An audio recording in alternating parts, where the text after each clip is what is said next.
To understand communism and socialism, you need to understand how mammals, I'm not talking about just the human race, I'm talking about mammals and how life works with its surroundings. Let's give the example of national parks. Why is it that when I go to a national park or some place where there are wild animals that are within eyesight of humans, why is it that I constantly see signs that say, "Don't feed the animals"? What are those signs there for? Is it because the animals could attack me? No. Is it because I might give them the wrong food? No. It's because it forms a habit of dependency.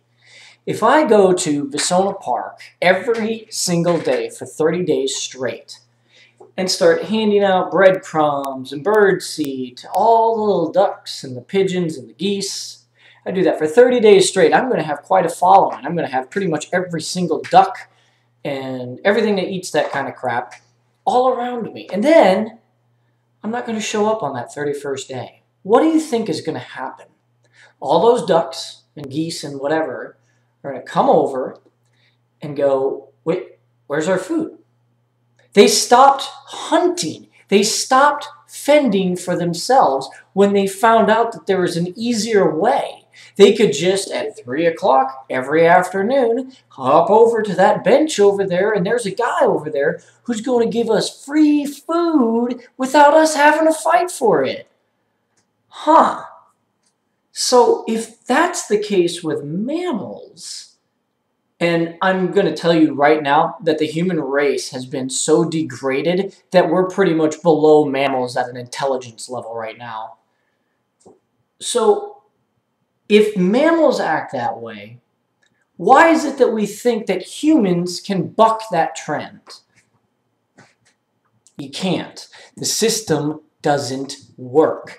It has never worked. It has been tried again and again and again. And it keeps getting stomped down by free market capitalists. What happens is we have free market capitalism, and it's great and wondrous, and every free market capitalist stops paying attention to politics.